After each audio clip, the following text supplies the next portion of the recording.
Mistake number one is trying to eat like you're still 30 years old. Okay, so here's what happens. The moment menopause becomes part of your reality, you notice that your clothes are fitting a little differently. Your midsection starts changing in ways that feel foreign, and your brain immediately does what brains are trained to do after decades of diet culture messaging. It says, eat less. So you start skipping meals. You cut your portions down to sizes that would leave a sparrow unsatisfied. You aggressively eliminate carbs, and you treat every meal like it's something to be negotiated with rather than actually enjoyed. This makes complete sense from one angle. Weight is appearing, less food should mean less weight. That logic worked when you were younger, but here's what's actually happening inside your body during menopause that makes this approach genuinely dangerous. After menopause, muscle loss accelerates significantly. Your metabolism naturally slows. Your body's ability to recover from physical and nutritional stress becomes more limited. When you chronically undereat in this environment, your body doesn't respond the way it did at 30. Instead, something much more damaging occurs. You lose muscle faster. Your energy crashes, your cravings become volcanic, and here's the part that really matters for your hormones. Your body interprets chronic undereating as a threat. It reads insufficient fuel as danger, and when your body senses danger, it floods your system with stress hormones.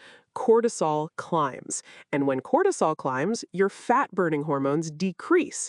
Your body starts protecting fat, not releasing it, because fat is survival currency during perceived famine. The less fuel your body receives, the more it believes it's in survival mode. You cannot shrink your way into hormonal balance. The body needs enough to work with. Prioritizing protein, eating meals that actually satisfy, and stopping the war with food isn't weakness, it's strategy.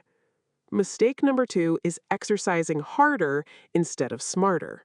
Before menopause, intensity worked. You pushed harder, you got results. You added another cardio session, things shifted. So naturally, when things stop working, the instinct is to add more. More classes, more HIIT, more intensity, more time on the treadmill. Because surely the problem is that you're not working hard enough. Here is where menopause genuinely changes the game in ways that feel deeply unfair. Recovery slows down during this transition. Your body's ability to bounce back from intense exercise takes longer and requires more resources. The same workout that previously left you feeling accomplished and slightly sore now does something entirely different. It creates more fatigue, it generates more inflammation, and it elevates cortisol. When cortisol stays elevated because you're not recovering between sessions, you enter a state that I want you to really understand. Your body becomes stuck in a constant stress response. And if you paid attention during mistake number one, you already know what happens when stress hormones take over. Belly fat increases. Sleep becomes worse, fatigue deepens, cravings intensify, and suddenly you're working harder than you ever have while looking and feeling worse than you did before you started. It's a cycle that defeats women who are genuinely trying their hardest. Your body isn't asking for more punishment right now, it's asking for a completely different strategy.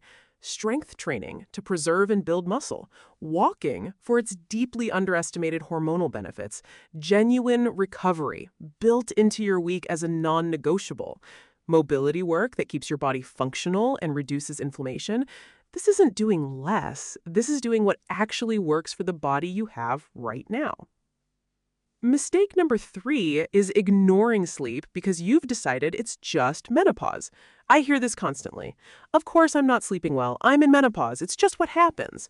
And yes, sleep disruption is extremely common during this transition, but accepting it as an inevitable condition that you simply endure is one of the most quietly destructive decisions you can make for your hormones. Here's why sleep is not just about feeling rested. Sleep is where hormone repair happens, not recovery in the vague, general sense, actual hormonal recalibration.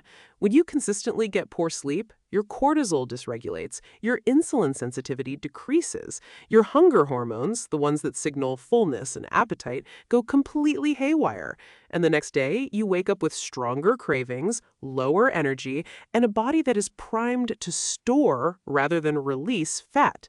Here's what makes it worse.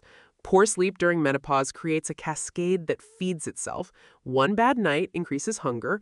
Elevated stress hormones make hot flashes more intense. More intense hot flashes disrupt the following night, and the whole cycle tightens its grip. Protecting your sleep isn't optional. It's arguably the most powerful hormonal intervention available to you without a prescription. Cooling your bedroom environment makes a genuine difference. Getting morning sunlight within the first hour of waking helps regulate your circadian rhythm and cortisol pattern for the entire day. Reducing stimulation in the evenings, the late scrolling, the intense television, the work emails at 10 at night, all of it matters more than it used to. Mistake number 4 is letting chronic stress go unaddressed. Now, I want to pause for a moment and connect something important before we continue. Look at the first 3 mistakes: eating too little, exercising too hard, ignoring poor sleep. At first glance, they look completely separate, different categories, different problems, but they all feed the exact same underlying issue: chronic stress. And during menopause, chronic stress is like pouring accelerant onto every single symptom you're already experiencing. It doesn't just make things slightly worse, it makes everything significantly worse. Which brings us to mistake number 4, which is failing to actively address the stress load in your life and treating cortisol management as optional rather than essential. During menopause, your stress tolerance genuinely changes. Things that you handled fine before now land heavier. The juggling act that you mastered for years starts costing more than it used to. When cortisol is chronically elevated, it disrupts every other hormone in your system. It interferes with estrogen, progesterone, thyroid function, and insulin signaling simultaneously. Managing stress isn't a luxury or a spa day conversation. It's the foundation that every other healthy habit either stands on or collapses against. Mistake number 5 is dismissing strength training as something that's not really for you. There's a persistent story that many women carry into their 40s and 50s that lifting weights is for bodybuilders, for young women, for people with different goals. So they walk, they do yoga, they take aerobics classes, and they wonder why their body composition keeps shifting in directions they don't want. During menopause, muscle is the primary driver of your metabolic health. Estrogen played a significant role in helping you maintain muscle mass, and as estrogen declines, that support diminishes. The only response that actually counters this is building and preserving muscle through resistance training. Muscle is metabolically active tissue. More muscle means a higher resting metabolism. It means better insulin sensitivity. It means your body handles glucose more efficiently, which directly impacts fat storage. Strength training is not optional for women in menopause. It is the single most important form of exercise you can invest in. Now I want you to do something the rest of this video is quietly building toward. Put 2 of these mistakes side by side. Mistake 1 was undereating, and the fix, as I said, was to prioritize protein and eat meals that actually satisfy. Mistake 5 was skipping strength training, and the fix was to build and preserve muscle. Here is what almost nobody points out. Those are not 2 separate fixes. They are 2 halves of the exact same one. You cannot build the muscle from mistake 5 without the protein from mistake 1. The strength training is the signal, the protein is the material. Do one without the other, and you are working at half power. And of those 2 halves, the eating one is the half nobody makes easy. Everyone tells you to eat more protein. Almost no one hands you the meals that actually do it 3 times a day without it becoming a second job. This is the reason why we created the Menopause Protein Bundle. It is the half of this equation that always gets left out. Done-for-you high-protein meals built for a body after 40. Breakfasts, lunches, and dinners that give your muscle the material it needs and keep you genuinely satisfied, so you are not under-eating your way into the very survival mode mistake 1 warned you about. Every recipe is ready in about 10 minutes, with nothing to track and nothing to count. And yes, even desserts and smoothies that satisfy a craving without spiking your blood sugar. You just open it and cook. So please check out the link in the description, because this could be the moment your eating and your training finally stop working at half power and start working together. The moment your body stops fighting you and starts changing the way it has been waiting to all along. Mistake number 6 is treating each symptom as a separate problem. Hot flashes, weight gain, brain fog, mood changes, poor sleep, low libido. It's tempting to go searching for individual solutions to each of these: a supplement for the flashes, a different diet for the weight, something else for the mood.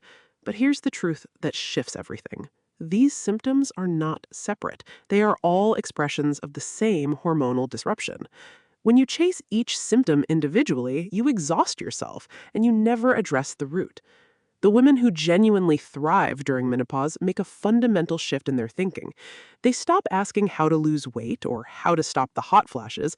They start asking how to support their hormones, because when you orient everything around hormonal health, the downstream symptoms start improving on their own.